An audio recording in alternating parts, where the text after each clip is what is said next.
Hi hello everyone, అందరికీ నమస్కారం. Welcome to my channel Likiverse. నేను మీ Likhita. This is my first full length video after posting 3 shorts and thank you so much for all the love and support so far. So yeah, let's begin the vlog. మా విధిలో వినాయకుడి celebrations ఎలా చేశామో చూసేయండి. మీ అందరికీ already షార్ట్లో కొన్ని glimpses కనిపించాయి కదా. ఈ సంవత్సరం మేము గణేష్జీని ఇంట్లో పెట్టుకొని పూజ చేశాం. ఆ పూజ చాలా ప్రశాంతంగా సింపుల్గా జరిగిపోయింది. తర్వాత ఆ రోజు రాత్రి మా వీధిలో మా వినాయకుడి దగ్గరికి వెళ్ళాము. ఫస్ట్ డే కాబట్టి మండపం సెటప్, ఫ్లవర్స్ అరేంజ్ చేయడం చాలా హడావిడిగా ఉంది. వర్షం కూడా చాలా పడుతూ ఉండే. బట్ ఇన్స్పైట్ ఆఫ్ ఎవ్రీథింగ్ పూజ మాత్రం చాలా బాగా జరిగింది.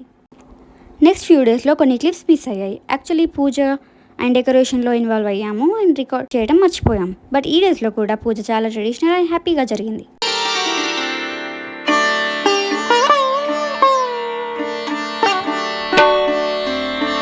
ఫోర్త్ డేకి మేము గణపయ్యకి ఒక చక్కటి గరకమాల తయారు చేసాం. ఈ మాలని చాలా కేర్తో కట్టి పూజ టైంలో అలంకరించాం. గరిక అంటే ధృవపత్రాలు. ఇవి వినాయకుడికి చాలా ఇష్టం. అండ్ ఈ గరకమాల తయారీ ప్రాసెస్ అయితే చాలా సాటిస్ఫైయింగ్గా అనిపించింది.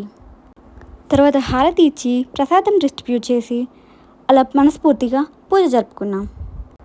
అలా ఫైనల్గా గణపయ్యకి మేము చేసిన గరకమాల చేరింది.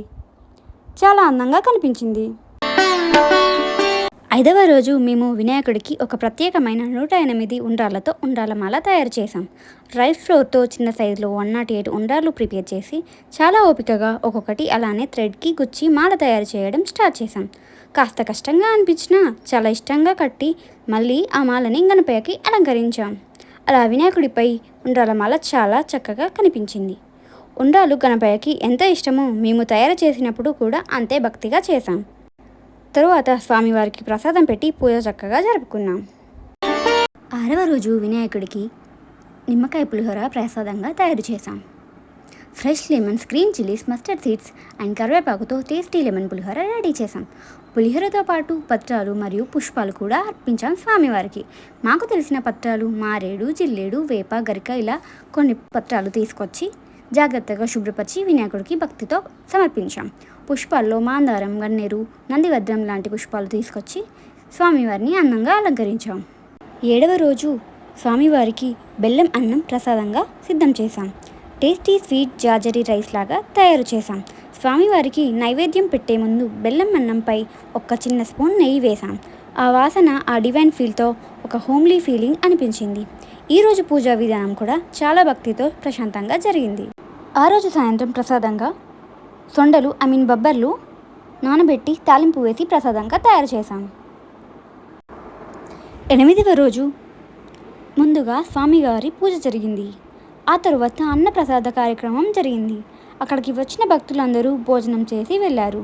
చాలా బాగా జరిగింది. స్వామివారి కృపతో ఈరోజు కూడా చాలా ఆనందంగా ముగిసింది. 9వ రోజు మా గణపయ్యకి పులిహోర ఇంకా దద్దోజనం ప్రసాదంగా తయారు చేశాం. స్వామివారికి అలా మా చేతులతో ప్రసాదం తయారు చేసి పెట్టడం మాకు చాలా సంతోషాన్ని ఇచ్చింది.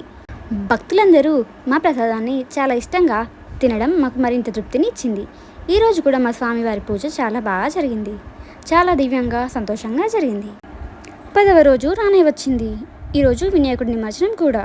ఇంకా మా గణపయ్యకి బాగా చెప్పాల్సిన టైం వచ్చింది. ఈరోజు మేము మోదకాలు ప్రసాదంగా తయారు చేసాం. నిజానికి ఇది మా మొదటిసారి మోదకాలు తయారు చేయడం. బట్ అయినా సరే భక్తితో తయారు చేసాం కాబట్టి చాలా టేస్టీగా వచ్చాయి. అండ్ చూస్తుండగానే వినాయకుడి నిమజ్జనం రానే వచ్చింది. అసలు ఇన్ని రోజులు చాలా తొందరగా గడిచిపోయాయి కదా. ఇంకా రేపటి నుండి గణపయ్య ఉండడు. నిమజ్జనం చాలా గ్రాండ్గా చేసాము. అందరం ఆటపాటలతో చాలా బాగా ఎంజాయ్ చేస్తూ స్వామివారికి వీడ్కోలు చేశాం. మా గణపయ్య నవరాత్రులు ఇలా చాలా సంతోషంగా, భక్తి శ్రద్ధలతో జరిగాయి. ప్రతిరోజు స్పెషల్ పూజా ప్రసాదాలు, ఆటపాటలతో చాలా మెమరబుల్గా ఫీల్ అయ్యాము. ఇప్పుడు ఈ వీడియోలో చూస్తున్న క్లిప్స్ అన్నీ మా వీధిలో గణపయ్య దగ్గర జరిగిన స్పెషల్ మూమెంట్స్. ఇంతకీ మీరు ఎలా సెలబ్రేట్ చేసుకున్నారు? కామెంట్ చేయండి. నా ఛానల్ని సపోర్ట్ చేస్తున్నందుకు థ్యాంక్స్. సబ్స్క్రైబ్ చేయడం మర్చిపోకండి. And do follow me on my Instagram లికీవర్స్.